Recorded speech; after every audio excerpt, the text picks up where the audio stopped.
มื่อกี้มีลูกค้าโทรมาทุกคนก็เลยต้องฟังสายไปเขาโทรมาเกี่ยวกับเรื่องเครื่องซักผ้า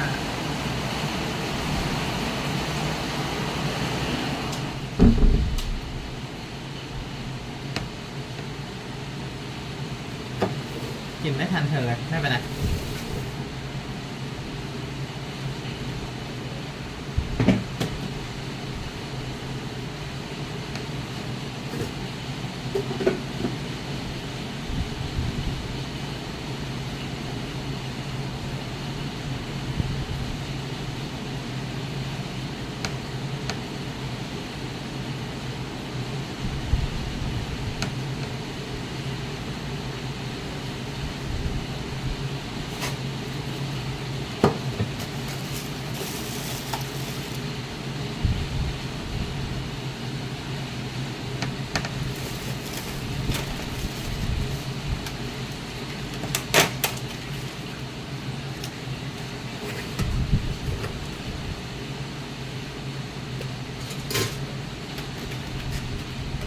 เรา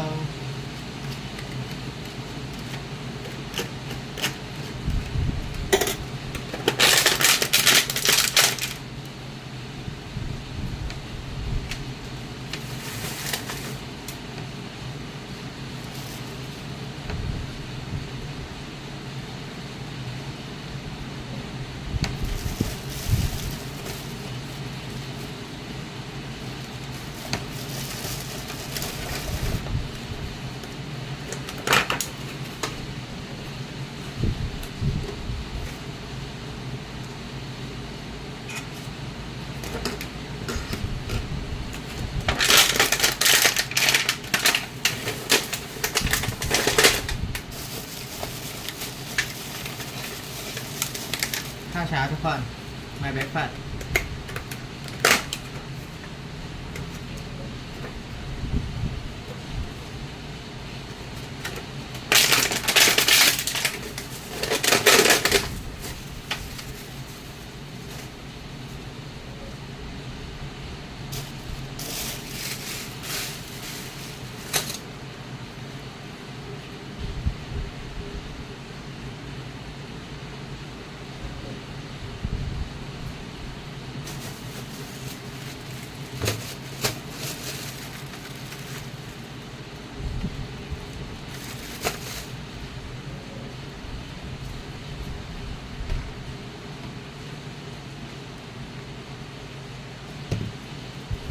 น่าจะเป็นไอเนี่ยเกี่ยวกับไฟฟ้าเธอ เพราะว่าเขาไม่เข้าใจเขาไปดูไอ้ตัวก่อนกับตัวเนี้ย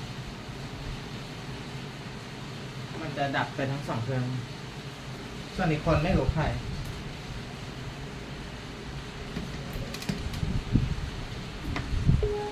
ก็เรียกเป็นลูกค้าไม่ใช่ใครอื่น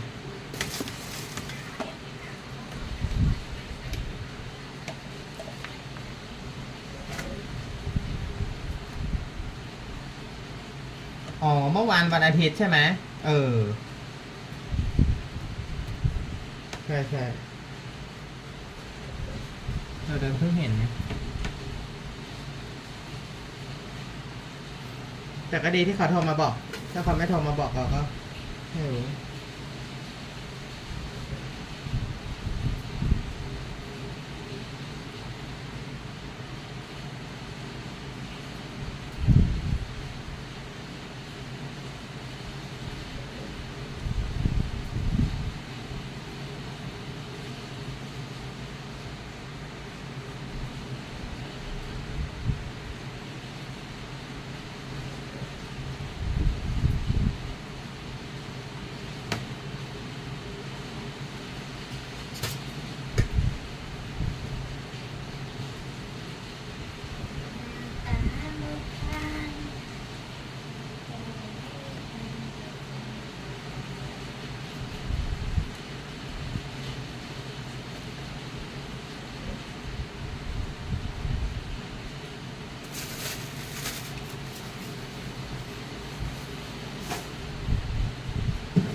For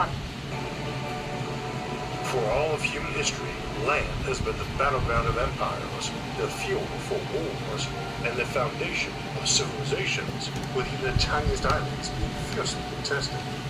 But what if the next great frontier isn't on Earth, or even other planets, but in vast artificial islands being built, not on the sea, but in the heavens above? กัดไอตอนที่มันไอ้นี่ไป Humanity has always looked beyond the horizon, from crossing oceans to conquering the skies. Now, our ambitions stretch even further to the stars themselves, or Ad Astra in Latin. Space colonization is no longer just a dream of science fiction, but a growing field of serious research, investment, and debate. And in truth, it has been for over half a century, growing from the compelling vision of pioneers like Gerald K. O'Neill. In the 1970s, O'Neill proposed that space habitats might not just serve as way stations between planets, but could become primary homes for humanity. Today, we will be looking at one of his most famous designs, Island 3, now widely known as the O'Neill Cylinder. Designed to provide a self-sustaining home for billions, the vast routine space habitats he envisioned offer an alternative to planetary colonization, creating true islands in the sky. We've explored space habitats and megastructures extensively on this channel, from orbital stations to artificial worlds. Our megastructure compendium and space habitats episodes laid the groundwork for understanding these colossal constructions. More recently, we've examined other space habitats in detail, such as the Stanford Torus, Chronosphere, and Hammer habitats. Today, we'll take a deep dive into the O'Neill Cylinder, exploring how it could become one of humanity's first great homes beyond Earth. I don't think I've mentioned any space habitat design more often in our discussions in the future than the O'Neill Cylinder, of which Island 3 is the best known configuration. It's probably a big reason I was offered the role of President of the National Space Society, an organization whose motto is Ad Astra, and that emerged from the L5 Society, which was dedicated to making O'Neill's vision a reality. And the development and creation of such habitats remains one of our core principles. If you're a channel regular, you probably already knew why, but if not, if you're new here, by the end of this episode, I think you'll see why. And if you are new here, I hope you take a moment to hit those like and subscribe buttons, and grab yourself a drink or a snack, as the O'Neill Cylinder is a large topic, indeed 120 miles long and 5 wide. I'm now beginning my second term as NSS President, and I spent much of that time collecting insight from members, many of whom have been thinking about space habitats for over 50 years. Those conversations made me want to revisit this topic because there are so many more applications and possibilities to explore, but the O'Neill Cylinder remains my favorite, and for good reason. As we'll see today, it provides the best optimization of resources.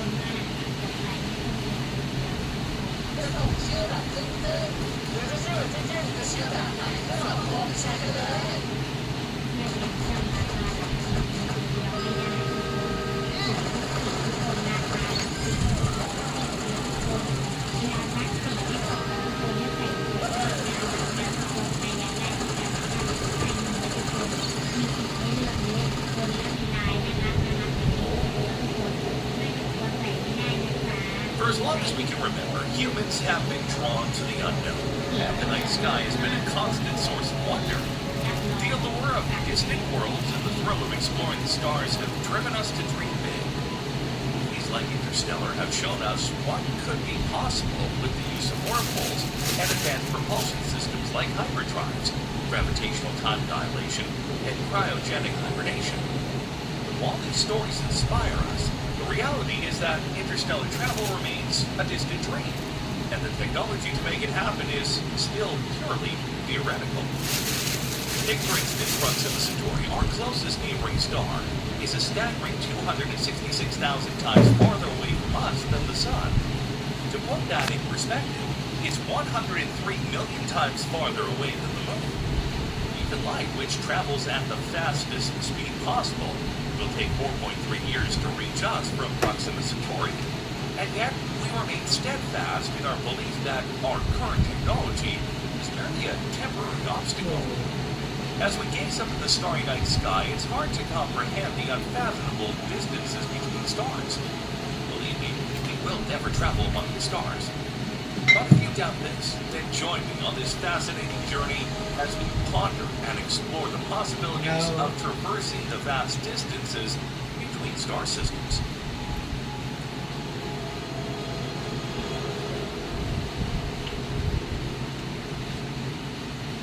It was Enrico Fermi who first asked the haunting words, "Where is everybody?" Or more specifically, why haven't we encountered any signs of intelligent extraterrestrial life? With billions of planets out there, it's hard to believe that we're the only ones who made it. So what's going on? Are we really the first to overcome some huge evolutionary hurdles? Various hypotheses have been put forth to explain the Fermi paradox, from the possibility of self-destruction among technological societies, to the notion that conditions for intelligent life may be exceedingly rare. But maybe the real answer to the paradox has been overlooked because it's a rather boring one. The answer may simply be that the massive distances between star systems present daunting challenges that most sophisticated civilization may struggle to overcome. The energy and resources required to transport living beings across these immense voids could be so exorbitant that it simply may not be worth the effort for any civilization, no matter how advanced. Now, before we explore the possibilities of traversing the vast distances between star systems, let us first ponder this question. Is humanity doomed to remain confined within the boundaries of our solar system, forever bound to the gravitational chains of our celestial home? To figure this out, let's do a little thought experiment. Our goal is to design the most plausible crewed interstellar mission. We'll send a starship to Proxima Centauri, aiming to get there in a generation and keep the crew alive. The ship will use a propulsion system that can reach 20% of the speed of light. But there's a problem. At that speed, even tiny specks of space dust can destroy the ship. At 20% light speed, hitting a dust range just 1 millimeter wide would deliver millions of joules of energy, instantly vaporizing the ship. So, do we even make it out of our own solar system? Probably not. There's a lot of leftover debris from the formation of our planets, and chances of hitting something are too high. Luckily, the farther we get from the sun, the fewer of these tiny meteoroids there are. We can push straight up out of the solar system to avoid the dense stuff, and humans have been... For as long as we can remember, humans have been drawn to the unknown, and the night sky has been a constant source of wonder. The allure of distant worlds and the thrill of exploring the stars have driven us to dream big. Movies like Interstellar have shown us what could be possible with the use of wormholes and advanced propulsion systems like hyperdrives, gravitational time dilation, and cryogenic อาจจะ hibernation. ดูว่าใน TikTok ก็จะโปร All โม these ทหัว stories น่ะเหรอ inspire us. The reality is that คือ interstellar จ่ายตั้ง travel แต่ remains 30 บาทถึง a distant 180 dream, อ่ะนะ and the technology to make it happen is stillต้องลองดูอะนะ theoretical. Take, for instance, Proxima Centauri, our closest neighboring star. สมมติต้อง30 บาทก่อนไหมหรือว่า 180 ไปเลย 166,000 times farther away from us than the sun. To put that in perspective, it's 103 million times farther away than the moon. Even light, which travels at the fastest speed possible, will take 4.3 years to reach us from Proxima Centauri. And yet,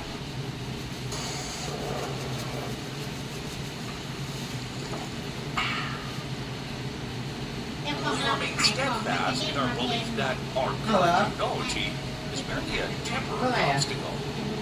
As we gaze up at the starry night sky, it's hard to comprehend the unfathomable distances between stars. เออ Believe พอ me, ได้ we เงิน will นะเนาะ never travel among the stars. But if you doubt this, then join me on this fascinating journey as we ponder and explore the possibilities of traversing the vast distances between star systems.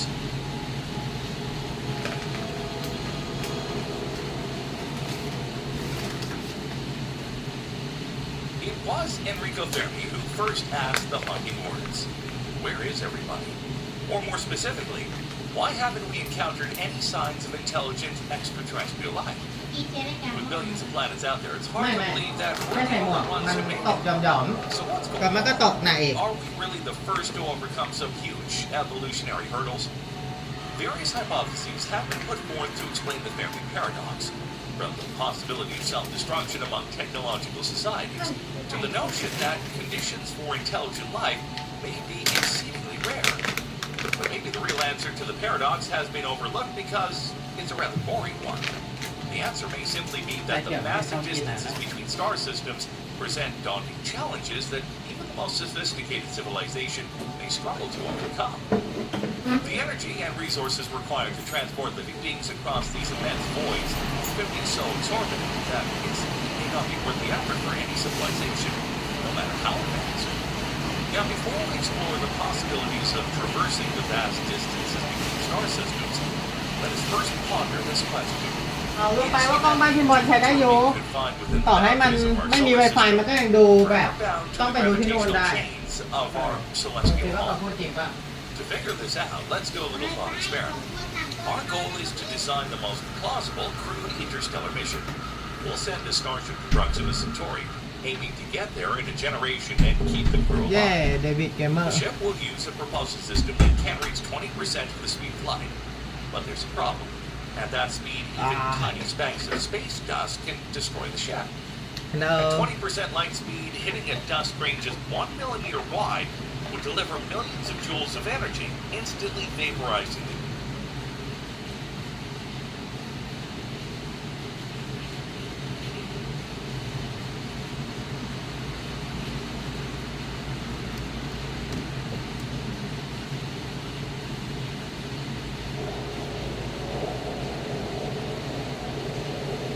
first look.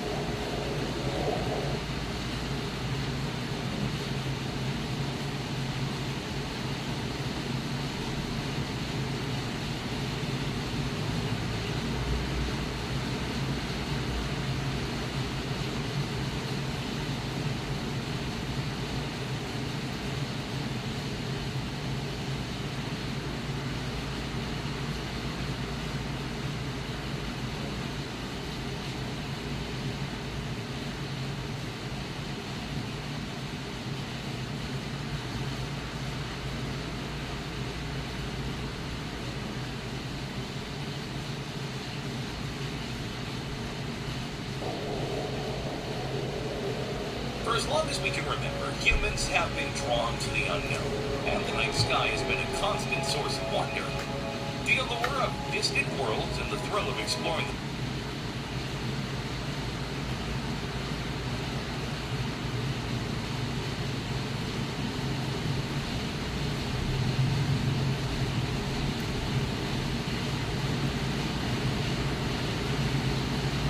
The stars have driven us to dream big. Movies like Interstellar have shown us what could be possible with the use of wormholes and advanced propulsion systems like hyperdrives, gravitational time dilation, and cryogenic hibernation. While these stories inspire us, the reality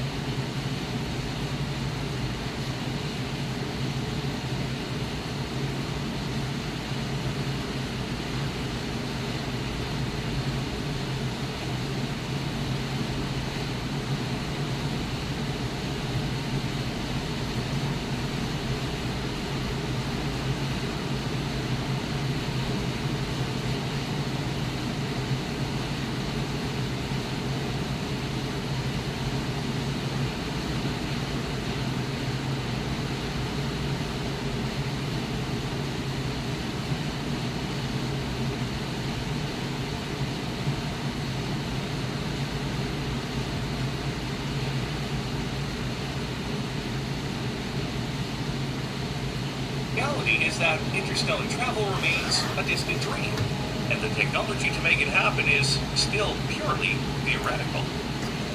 Take, for instance, Proxima Centauri, our closest neighboring star, is a staggering 266,000 times farther away from us than the Sun. To put that in perspective, it's 103 million times farther away than the Moon. Even light, which travels at the fastest speed possible, will take 4.3 years to reach us from Proxima Centauri. And yet, we remain steadfast in our belief that our current technology is merely a temporary obstacle.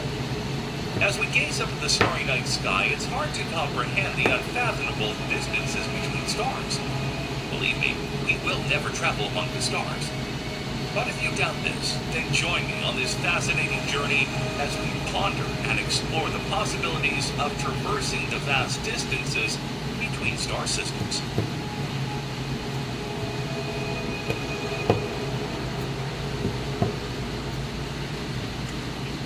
It was Enrico Fermi who first asked the haunting words, "Where is everybody?"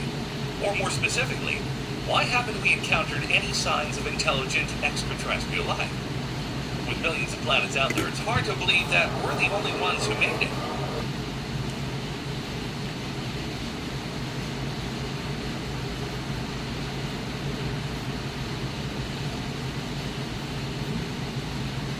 So what's going on? Are we really the first to overcome some huge evolutionary hurdles? Various hypotheses have been put forth to explain the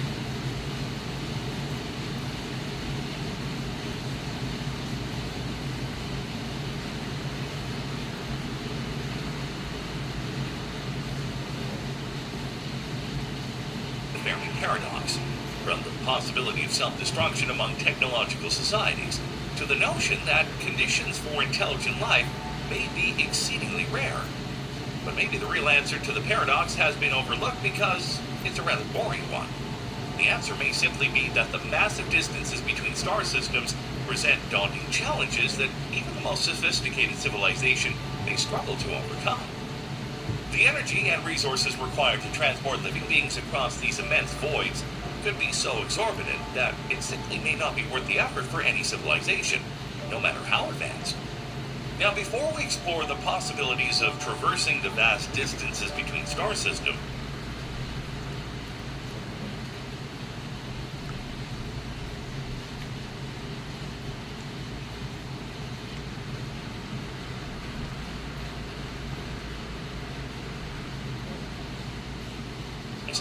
let us first ponder this question. Is humanity doomed to remain confined within the boundaries of our solar system, forever bound to the gravitational chains of our celestial home? To figure this out, let's do a little thought experiment. Our goal is to design the most plausible crewed interstellar mission. We'll send a starship to Proxima Centauri, aiming to get there in a generation and keep the crew alive. The ship will use a propulsion system that can reach 20% of the speed of light. But there's a problem. At that speed, even tiny specks of space dust can destroy the ship. At 20% light speed, hitting a dust grain just 1 millimeter wide would deliver millions of joules of energy, instantly vaporizing the ship. So, do we even make it out of our own solar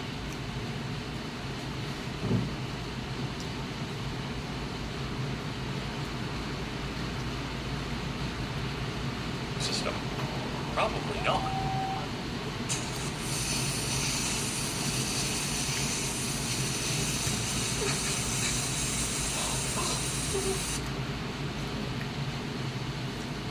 There's a lot of leftover debris from the formation of our planets, and the chances of hitting something are too high. Luckily, the farther we get from the sun, the fewer of these tiny meteoroids there are. Maybe we can push straight up out of the solar system to avoid the dense stuff in the Earth's orbit, and use lasers from Earth to clear a path ahead of us. Next, we would head towards Proxima Centauri and see how far we can go without being destroyed. To understand this, let's examine the interstellar medium. It is 99% gas by mass and 1% tiny dust grains. The gas is about 90% hydrogen, with most of the rest being helium and traces of heavier elements. The average gas density in the Milky Way disk is about 1 atom per cubic centimeter. But our sun is in an underdense region called the local bubble, likely created by a vast supernova. Here, the density is about 1 atom per 10 cubic centimeters. The dust in space consists of silicate and carbonaceous molecules that have clumped together into grains.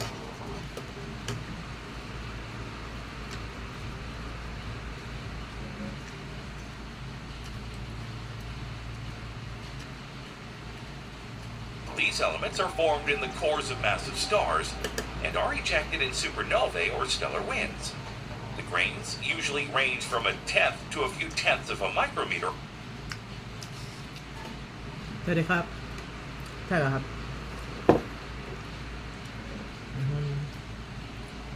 แล้วก็อันนี้มีผักแล้วก็ไข่ต้ม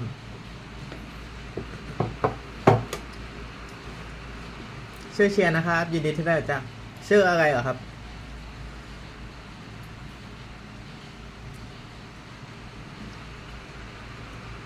Across.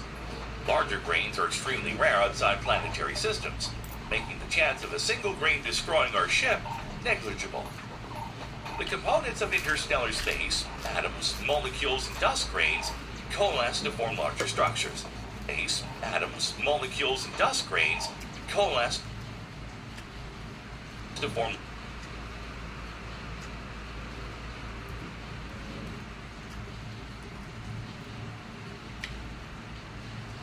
larger structures. The majority of these grains measure between a tenth to a few tenths of a micrometer across.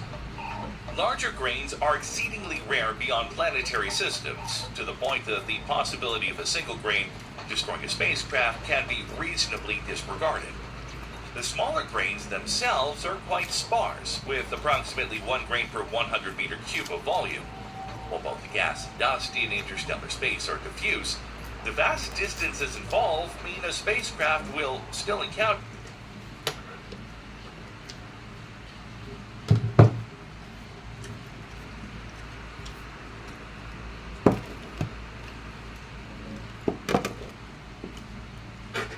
เดี๋ยวเธอต้องเอาน้ำไว้ตรงนี้มันจะได้สดง่ายๆผักมันไม่ห a ก substantial amount of this นี่ไง material. อยู่นี่ However, individual impacts are unlikely to destroy the vessel. Consider the example of a satellite or a meteoroid entering Earth's atmosphere. These objects begin to burn up almost immediately upon reaching the upper layers, where the air density is only a millionth that of sea level. This is because they travel at several tens of kilometers per second, impacting air molecules with tremendous kinetic energy that is then deposited into the falling object, often destroying it before reaching the ground. Interstellar space is far less dense than the upper atmosphere, by a factor of around 10 to the power of 16. A spacecraft traveling at 0.2 c or 20% of the speed of light will be moving approximately 10,000 times faster than a re-entering low Earth orbit satellite. The kinetic energy deposited by each particle impact is therefore greatly reduced compared to the atmospheric re-entry by around 1 billion times. With moderate shielding and heat dissipation, the spacecraft may be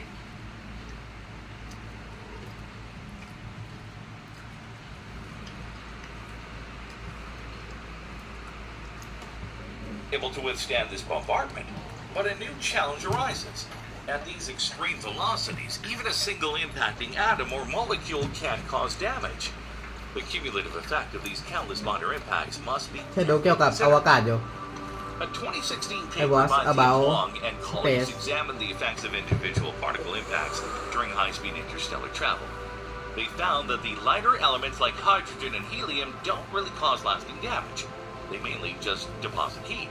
However, heavier elements like oxygen and iron can leave permanent scars on the spacecraft.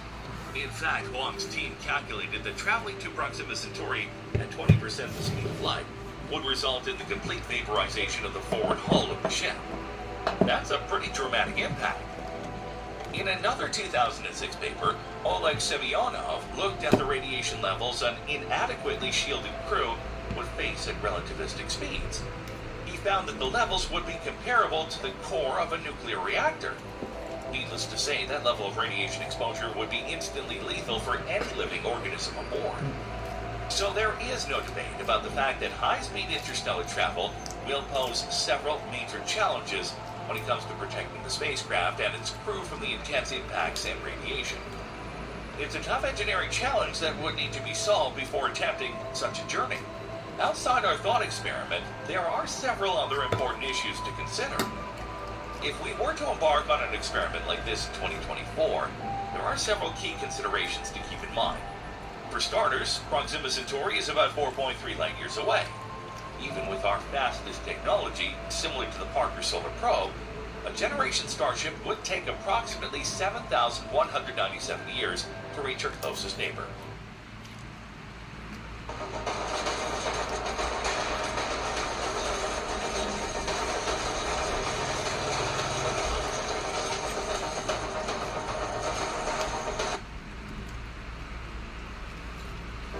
This means means the journey would span around 100 generations, with the initial voyagers and their descendants living and dying in transit, with subsequent generations born into the journey without a choice. The concept of a generation ship raises profound ethical questions. Would it be possible to find volunteers willing to commit not just their own lives, but those of their descendants to a mission from which they would never see the outcome? The fascination with Mars colonization suggests that humans are willing to embark on one-way journeys, and the allure of pioneering new frontiers might be enough to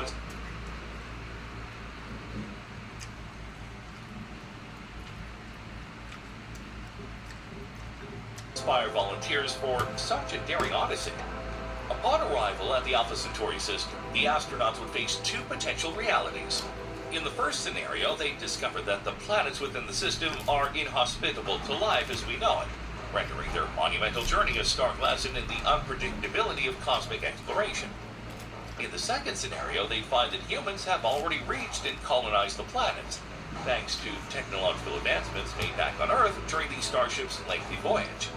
Yes, human curiosity won't wait for them. Hey guys, just a moment before we continue.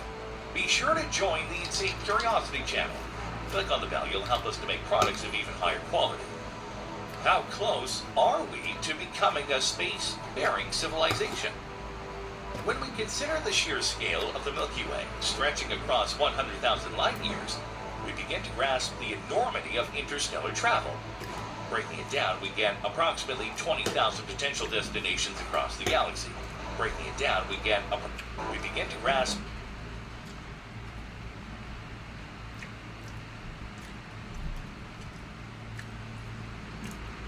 the enormity of interstellar travel. Breaking it down, we get approximately 20,000 potential destinations across the galaxy, each separated by about 5 light years.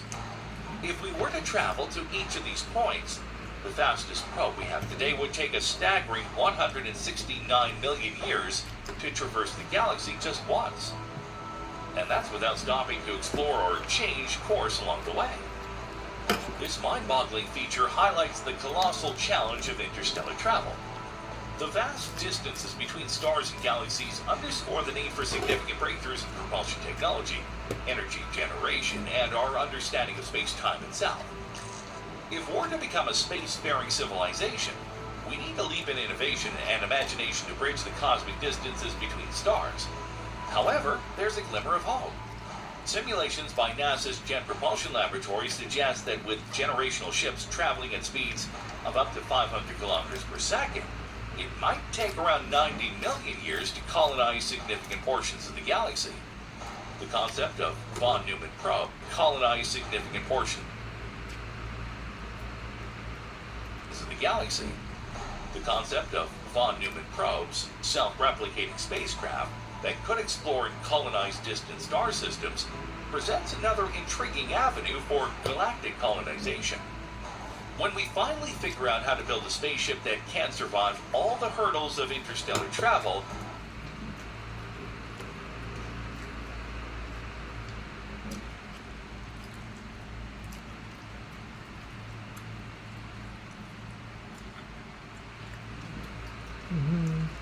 ขอบคุณมากครับขอบคุณมากที่มาดูให้กำลังใจเชียร์ครับ Thank you everyone to encourage me เราชื่อว่าเชียร์นะเชียร์แบบเชียร์ลีดเดอร์เพื่อนๆชื่ออะไรหรอครับสามารถพูดคุยทักทายกันได้นะพอดีเชียร์เห็นว่าไม่มีใครพูดคุยกับเชียร์ก็เลยเชียร์ก็เลยกินข้าวไปด้วยแล้วก็เรียนรู้ไปด้วยครับถ้ามีคนพิมพ์พูดคุยเราก็ตอบครับทุกคนครับสวัสดีครับผม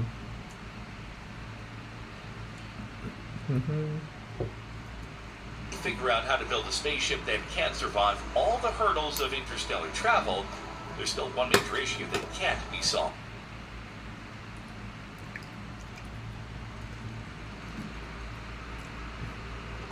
Time dilation.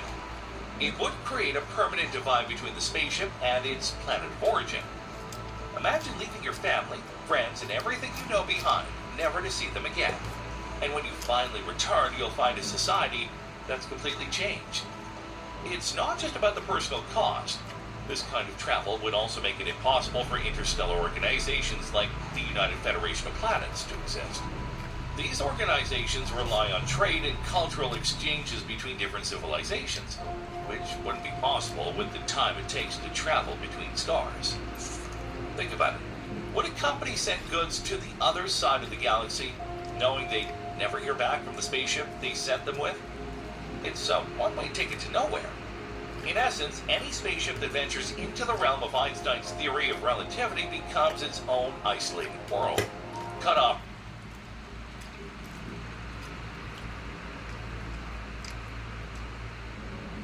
from the past and its homeland. Who would truly be interested in that? Despite our dreams of becoming a spacefaring civilization, the reality of interstellar travel remains just beyond our reach, for now, at least. But this only spurs us in our quest to understand and eventually traverse the vast expanse of our galaxy and beyond. Are you optimistic that we will travel through the stars in the near future? Do you think the colonization of other star systems holds any value?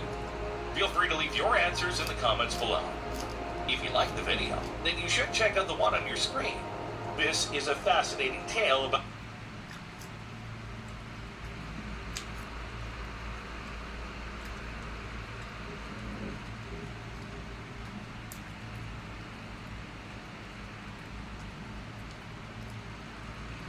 new study boosts the idea that the universe might be a black hole. Have you ever considered that everything you know, the planets, stars, galaxies, and even you, might actually exist inside an enormous black hole? What if the universe we call home is merely the interior of a cosmic leviathan, swallowing light from another reality we can never directly observe? For decades, black holes have captured our imagination as cosmic monsters, devouring everything in their path, where even light cannot escape their gravitational clutches. But recent discoveries are forcing scientists to consider an extraordinary possibility, that our entire universe might itself be a black hole. This isn't science fiction. It's a serious scientific hypothesis with growing evidence behind it. The idea sounds outlandish. อ้าวพีกนี่นะ สวัสดีครับแล้วก็หายสวัสดีจ้ากินข้าวนะครับ First, but it actually addresses many puzzling questions in cosmology. The concept known formally as black hole cosmology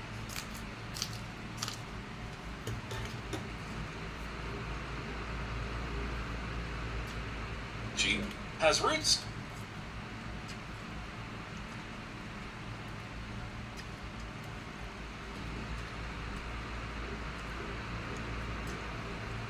going back to the 1970s, กินข้าวแล้วครับ โอเคครับ but เสียก็เพิ่งกินข้าวเช้า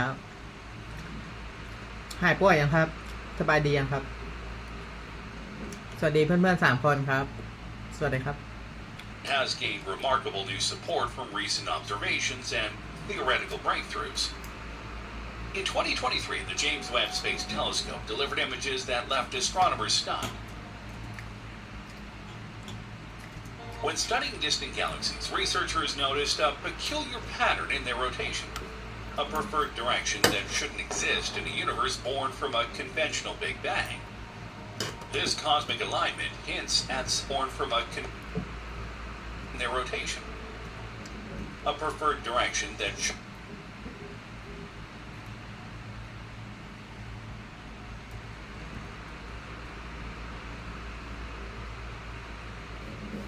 exist in a universe born from a conventional Big Bang. This cosmic alignment hints at something remarkable. Our universe may have been born spinning, precisely what you'd expect if it formed within a rotating black hole.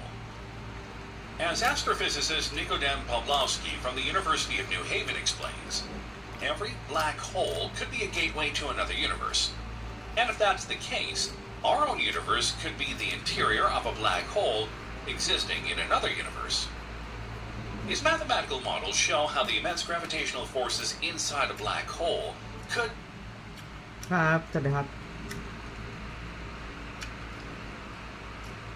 cause space-time to bounce back, creating a new, expanding universe, potentially just like ours.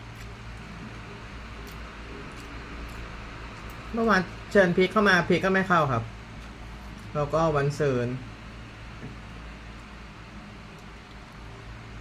เห็นพีคบอกว่าเข้าแต่ว่าพอเชิญจริงๆพีคก็ไม่เข้า แต่ว่าไม่เป็นไรครับขอบคุณมากครับเชียร์ก็ไงอย่างเงี้ยทุกวันอ่ะจะมีคนดูไม่ดูก็ไม่เป็นไร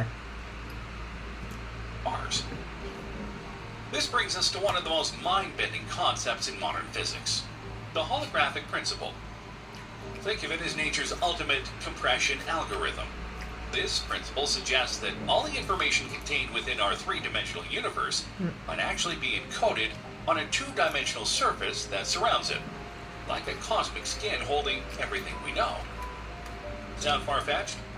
Consider this. In 2022, physicists at the Fermi National Accelerator Laboratory detected quantum fluctuations that match predictions from holographic models. These quantum jitters in space-time align perfectly with what we'd expect if our reality were encoded on a boundary, just like the information is stored on the surface of a black hole. But how could our universe possibly fit inside a black hole? Aren't black holes relatively small compared to the vastness of space? The answer lies in Einstein's theory of relativity and its more exotic extensions. Inside a black hole, space and time behave very differently than in our everyday experience. What appears finite from the outside could contain infinite space within. This leads us to the Einstein-Cartan-Siamic-Kibble theory. A mouthful.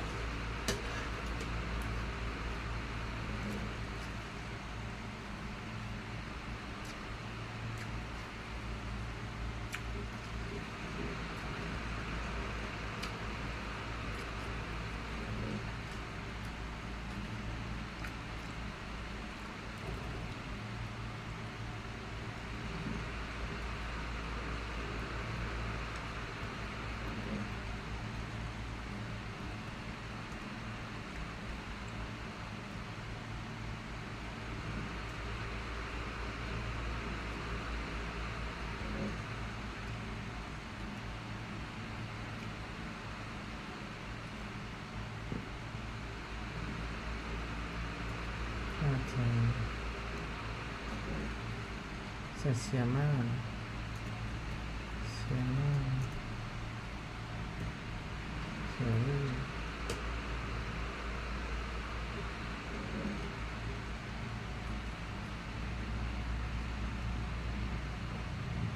Einstein-Cartan-Siamic-Kibble ทฤษฎีความน้ำถ่วงก๊าซซึ่งเป็นทางเลือกหนึ่งของทฤษฎีสัมพัทธภาพทั่วไป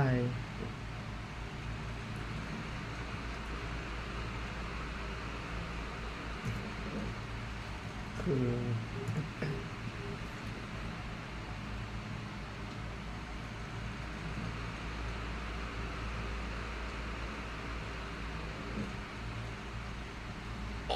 But a crucial piece of the puzzle. This extension of Einstein's general relativity incorporates something called torsion into space-time.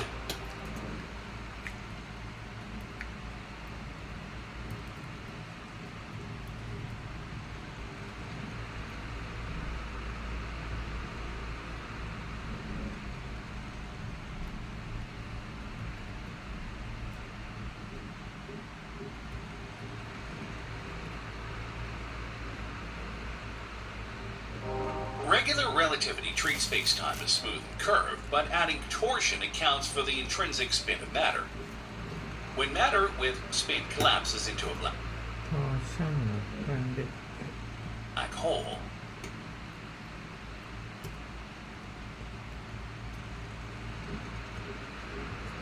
this torsion creates repulsive force that could prevent the formation of a singularity.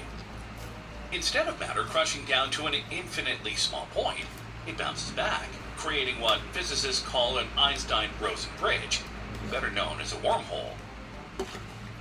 ร้อนนี้ไปตามหาความสดชื่นกับหอมฟรุตตี้แม็กซ์เครื่องเขียวเต็มแม็กซ์อร่อย The other side of this wormhole could expand into a new universe. our universe. How does this relate to the Big Bang? From our perspective inside the universe, this bounce appears as a sudden expansion from a single point, exactly what the Big Bang Theory describes. But from the perspective of the parent universe, it's simply what happens inside their black hole. What we call the beginning of time might just be our side of a one-way This cosmic is black doorway. hole, everyone. Recent research has revealed another fascinating connection: quantum entanglement. When particles become entangled, they share properties regardless of the distance between them. Hi, Cassie. What Einstein famously called spooky action at a distance.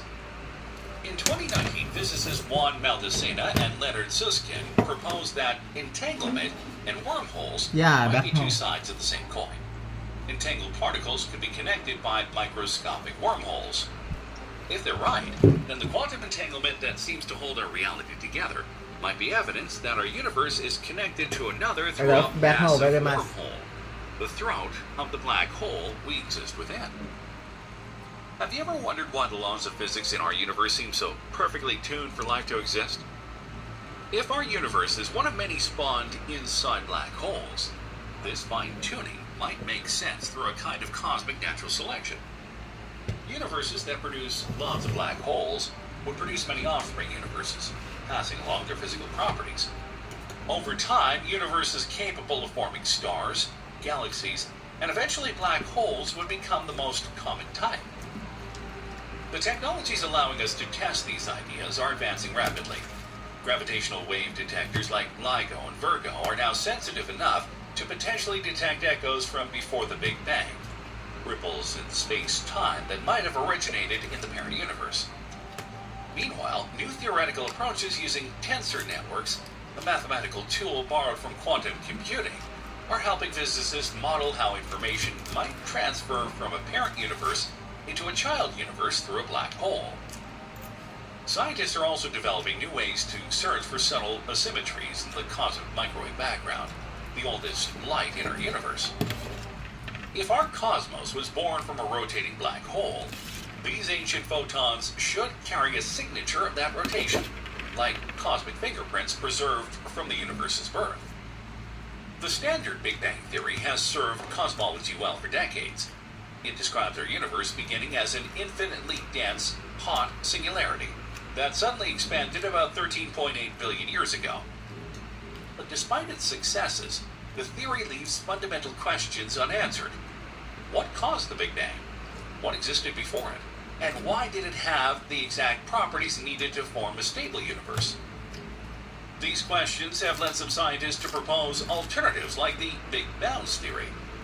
Rather than emerging from nothing, the universe may have contracted before rebounding in the expansion we observe today. This oscillation between contraction and expansion could potentially continue infinitely. The black hole universe.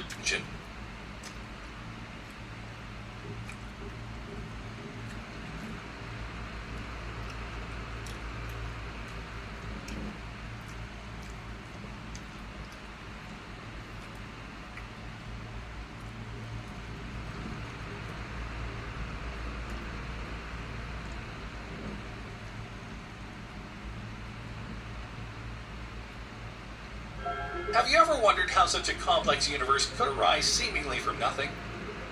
If our universe exists inside a black hole, where do you think the parent universe came from? And could this chain of universe within universe continue infinitely? I love black Let us hole. know what you think in the comments below. The parent universe's time flows differently than ours due to extreme relativistic effects. This time dilation means that while billions of years might pass in our universe, only moments might pass outside.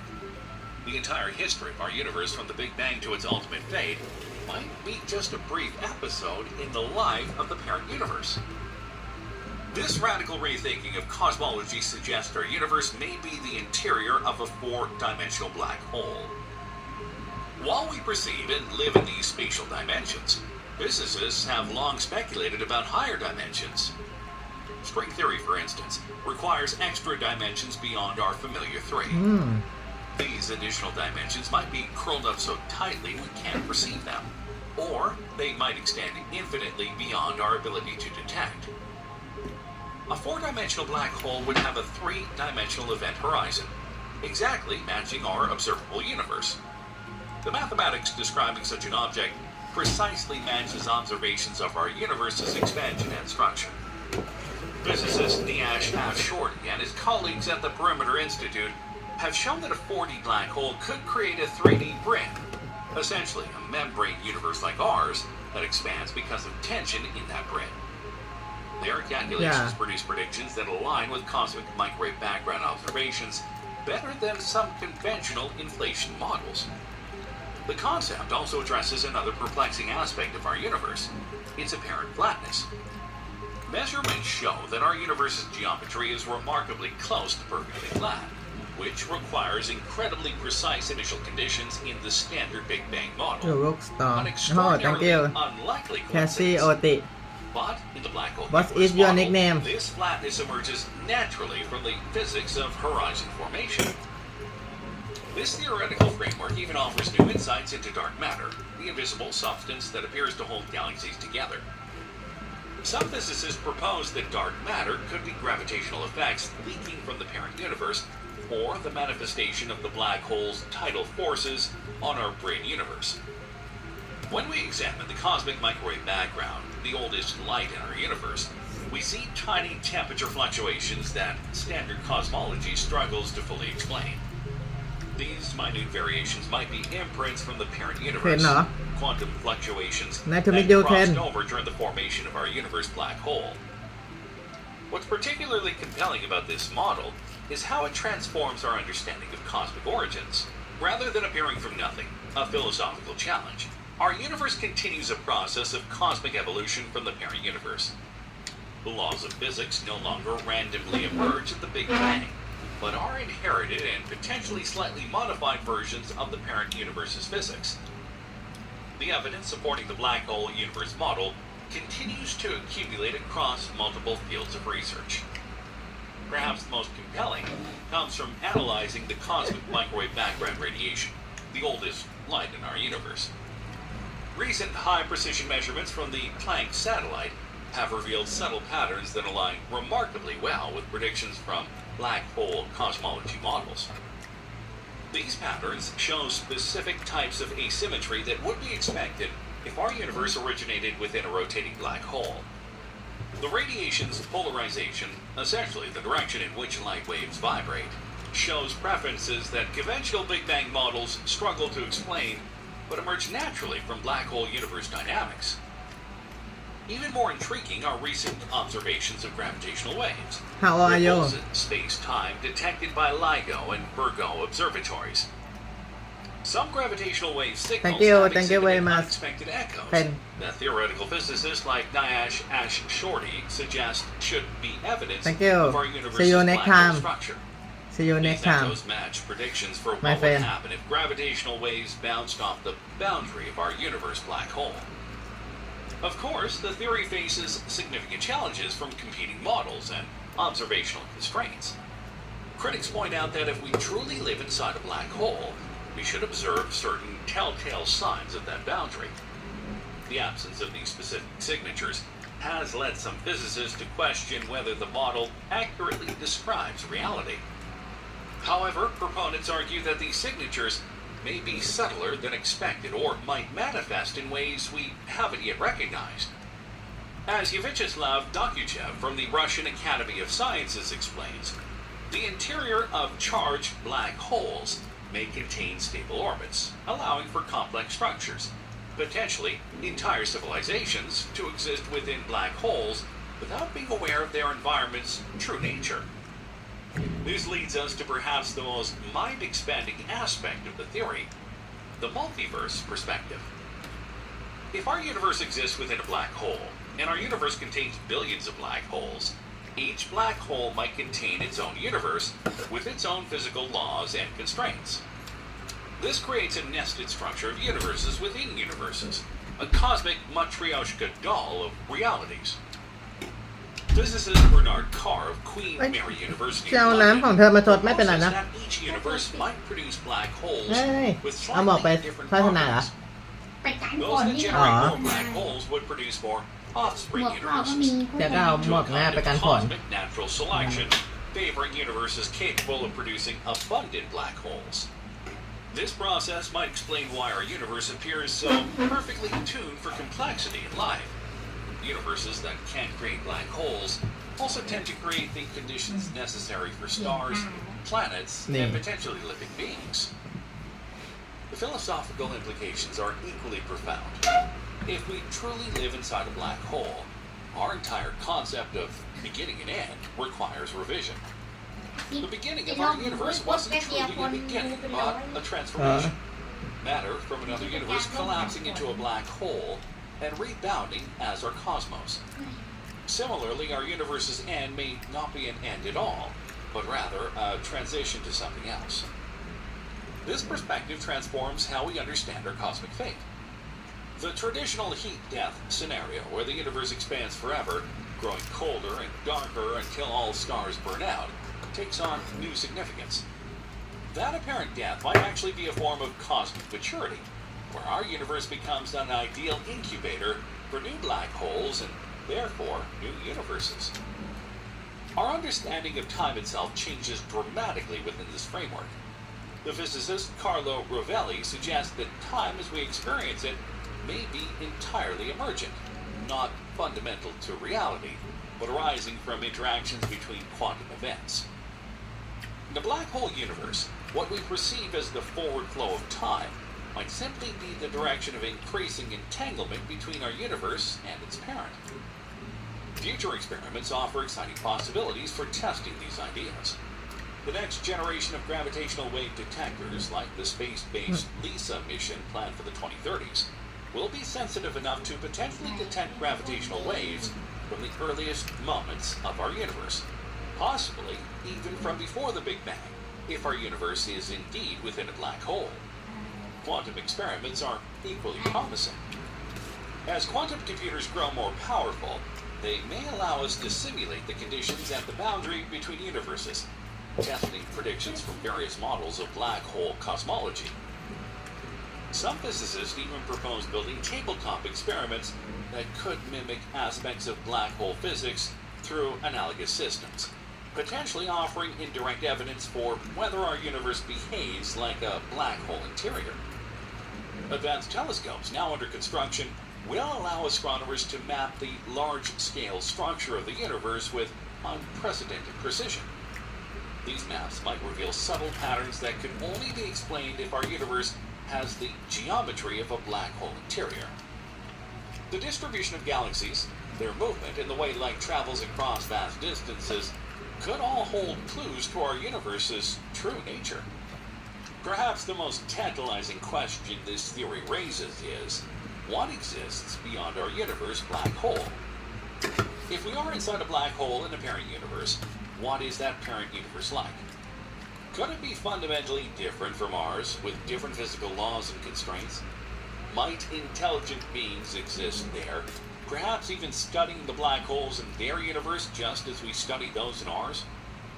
Some theorists suggest the parent universe might be simpler than ours, with fewer dimensions or different fundamental forces. Others propose it could be vastly more complex, with our reality representing a simplification of a richer cosmic structure. Either way, this theory transforms our place in existence from being at the center of everything to being just one link in a potentially infinite chain of universes. As we continue exploring this fascinating possibility, one thing becomes clear. The universe is stranger and more wonderful than we ever imagined. Our cosmic home might not be the isolated island we once thought, but part of a greater cosmic ecosystem of universes, all connected through black holes, cosmic umbilical cords linking realities across the void.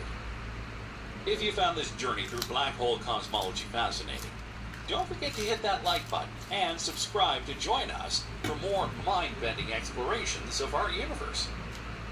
What other cosmic mysteries would you like us to investigate in future videos? Drop your suggestions in the comments below. And as always, stay insanely curious.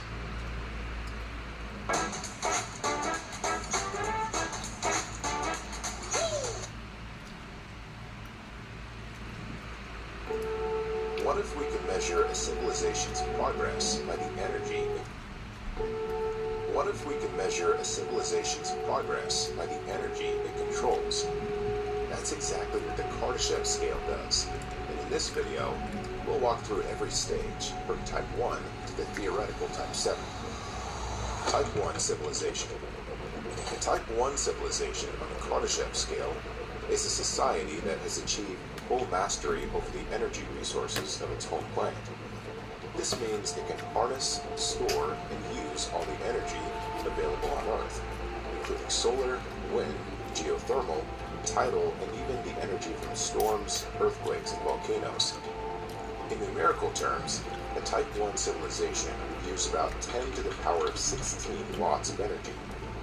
To put that in perspective, humanity currently operates at roughly 0.7 on the Kardashev scale. We're not quite there yet, but we're inching closer. What makes a Type 1 civilization so fascinating is how advanced and interconnected everything would be. Imagine cities powered entirely by clean energy, with fusion reactors providing limitless power without pollution. Global weather control would likely be possible. Technologies could manipulate rainfall to end droughts or weaken hurricanes before they reach shore.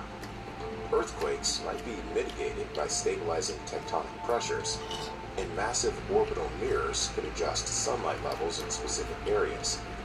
Nature would no longer be something endured, it would be something managed.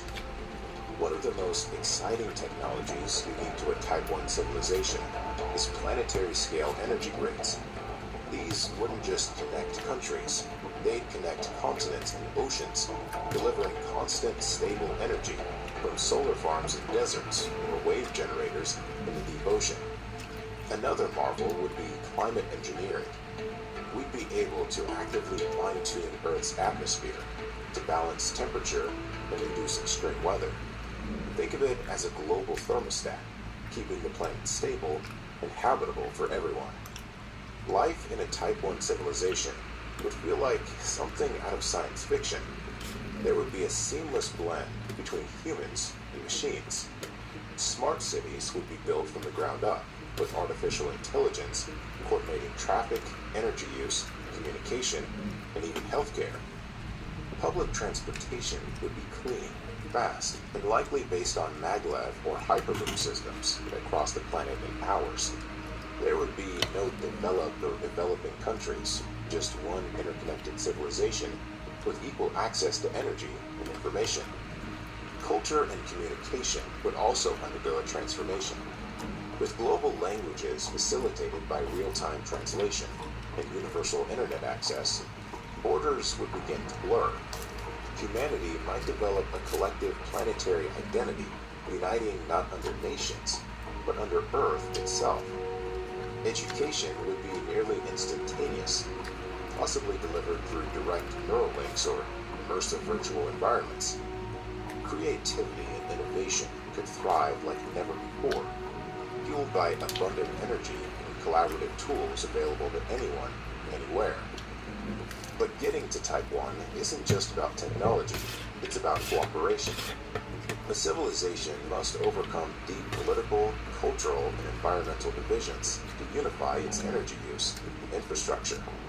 We have to solve global inequality, manage population growth, and avoid self-destruction through war or ecological collapse.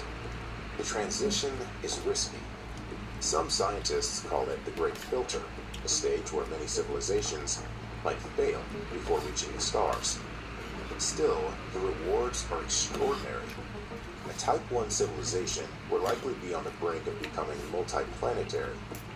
With vast resources and global coordination, we could begin terraforming nearby planets or building large space habitats. Space elevators, orbital solar stations, and asteroid mining can become routine parts of daily life. Earth would be just the beginning, a home base for a species ready to explore the cosmos.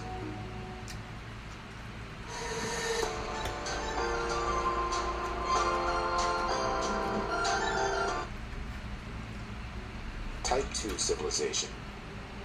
A Type 2 civilization on the Kardashev scale is one that has advanced far beyond planetary limits and can harness the total energy output of its home star.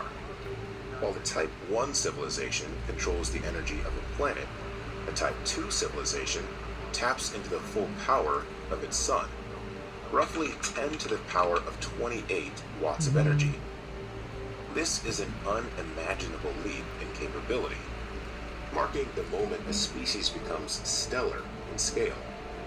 The most iconic idea associated with this level of advancement is the Dyson sphere, Ooh. a megastructure built around a star to capture its energy output. While a full sphere might be impractical, a Dyson swarm, millions of orbiting solar collectors, could do the job.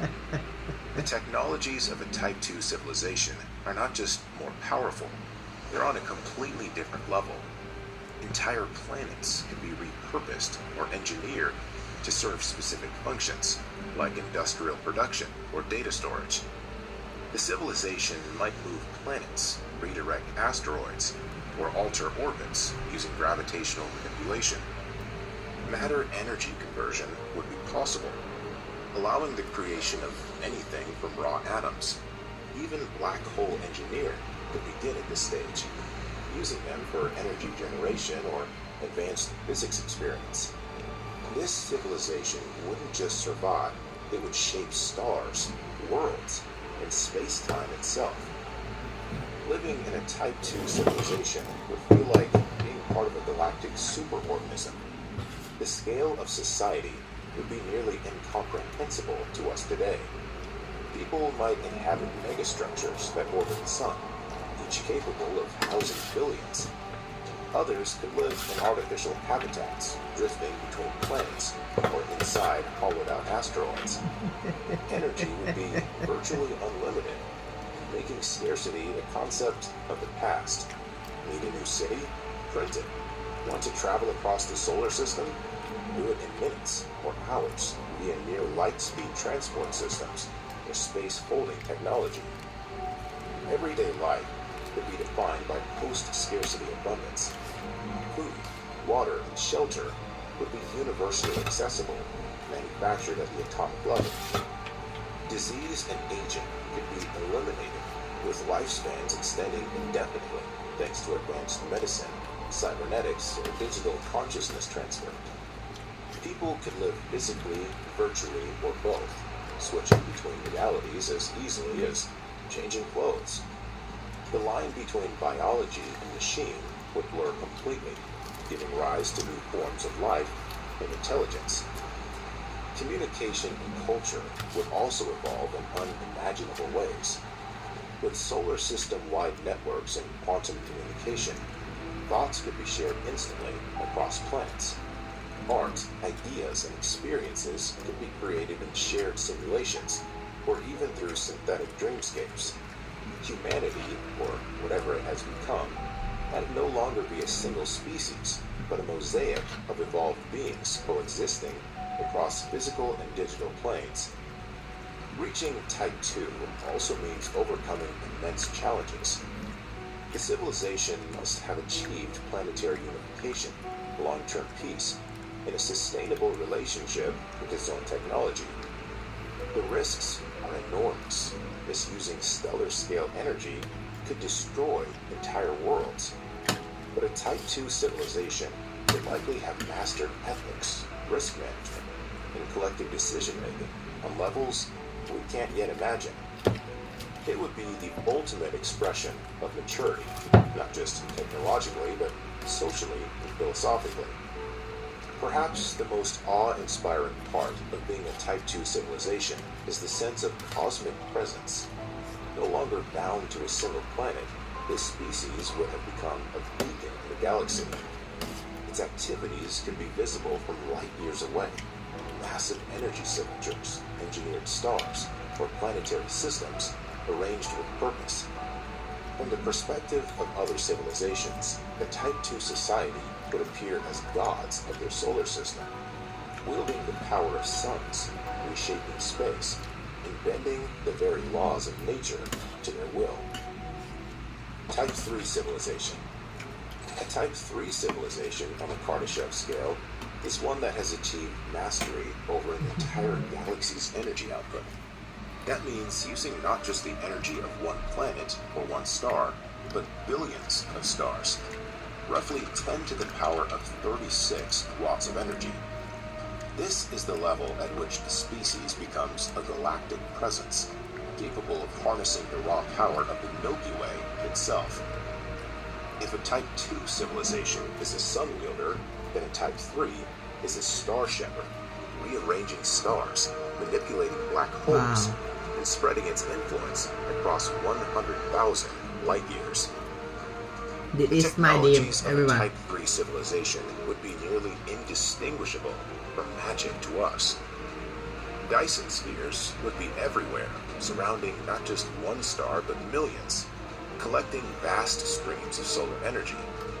These megastructures could be built and maintained by self-replicating machines, nanoscale swarms that travel between star systems, mining materials and building infrastructure as they go. Wormholes might be used for faster-than-light travel or communication, allowing the civilization to remain connected across enormous distances. Even time itself could be manipulated, perhaps slowed or sped up in certain regions, depending on the needs of its inhabitants. Unique to a Type 3 society would be galactic-scale engineering, sometimes called astroengineering. Imagine reordering entire solar systems to optimize energy collection, stability, or habitability. Black holes could be used as power plants, or even as computation hubs, using their immense gravity to perform calculations at speeds that we can't comprehend. Stars could be created or extinguished on command, and world planets could be captured, terraformed, and populated. Galactic weather, like radiation waves, gamma bursts, or stellar winds, might be managed or shielded against as easily as we manage rain today. Living in a Type 3 civilization would be a mind-bending.